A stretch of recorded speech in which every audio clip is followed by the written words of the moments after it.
Exclusive. The second book I read, Liam, fourth book. Yeah.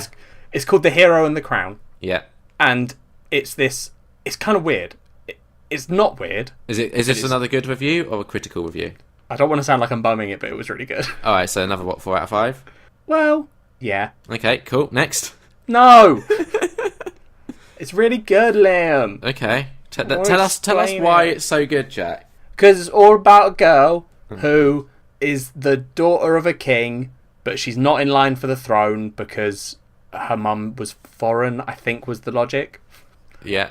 But she ends up, like, getting all these cool powers, and she fights dragons, and bad stuff happens to her, and it was just really good.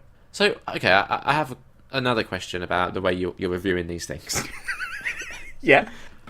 What I'm not getting a good sense of in these reviews is if they're good because of like what happens, the characters, the story, versus like how they're good, if that makes sense. In that, what I mean by that is the way they're written, the way the story is told. Well, I'll explain why I know I sort of jokingly did that one in a ridiculous way because of your meanness of my review style.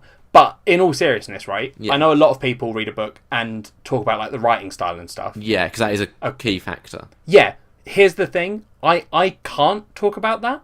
Okay. Because when I read a book, and it sounds not weird because I know a lot of people read like this, but I honestly couldn't tell you how most of these books were written or like what the writing style was like, because when I read, I picture it completely. Yeah. But then, I don't remember reading. I can't picture the words of this book. Right. I just picture the story that I saw in my head, which is the story that they were telling. Okay. So you can't tell if it was like a lot of descriptions or a lot of action or a lot of dialogue. Yeah, I couldn't tell you. Cool. That makes for a very good review, Jack.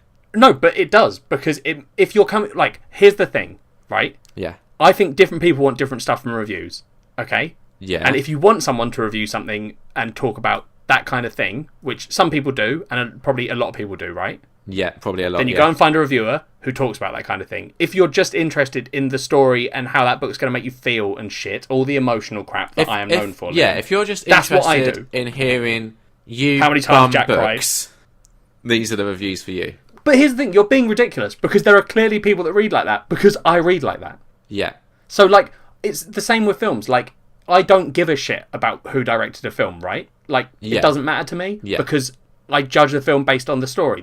I love the story of things, not the production style. But that all... Because the thing is, that does factor into your enjoyment, because if one of those elements was noticeably bad, it would take you out of the story.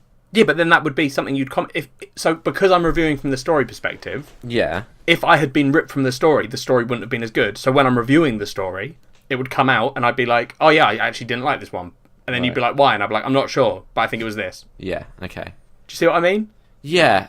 I guess I'm thinking of the listener who maybe they're not very familiar with these sorts of books, okay? Which I think would be fair to say would be between half and a majority of our listeners. Yeah, books are definitely not as in fashion as they were. Exactly.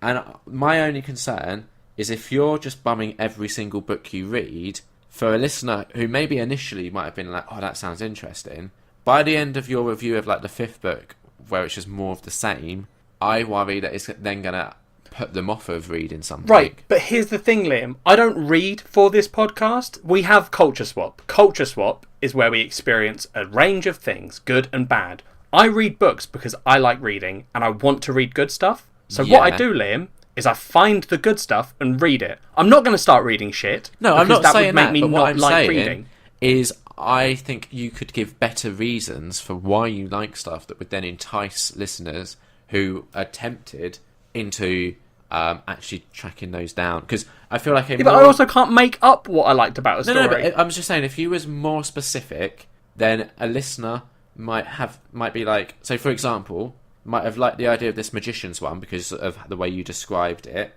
versus this dragon one. Like maybe they hate dragons, so they're like, oh, I don't want to read that one, but I like the idea of this weird like Harry Potter thing. Okay, well I'll try and do that, Liam. I do have one slight issue with that. Okay. That's that my co-host on the podcast that I host called Nerd on Nerd. I don't know if you've heard about it. It's quite good. He's sort of a dickhead. So when I review stuff that he doesn't like, so books, anime, that kind of thing, what tends to happen is he falls into his I'm a dickhead role. No, I ask questions and then I don't get answers and it gets frustrating. You're also a dickhead. You also usually sigh at the start of my reviews. That's traditional. So what happens is that then gives me an air of negativity. So instead of me being able to review something and just talk to my co-host about why I liked it, I'm immediately put on the defensive of what I've got to defend my book that I liked because he's a dick. So that sort of does hinder the review process. All right. So have we got one more to do?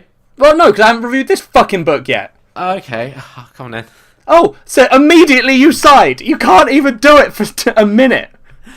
I thought we'd done with this one. Come on, tell me more about this one. No, because you started dissing me. Tell me more about this one in a way that's going to make me want to read it. It's all about a woman... Okay, if you want to read a book with a strong female lead... That's a good start, well done. You can get emotionally invested in. Yeah. Because the way they express her emotions are quite good. You get a feel for how she experiences the world, and you can sort of put yourself in those positions and see how she would react. Is it written from a first-person perspective of her, or is it third-person? Can't remember. Cool, okay. No, I think it was third person. Okay. If you enjoy reading that kind of thing, you'll like this book. If you want to read a book about sort of high fantasy, but without all the different races, very much just humans trying to sort of live in their world. There's not particularly any sort of god figures, which a lot of the books I read have. If you like that kind of thing, you'll like this book. Out of 5? 4. Again. See, I would say that was a better review, and I would like to think that I had something to do with it being a better review.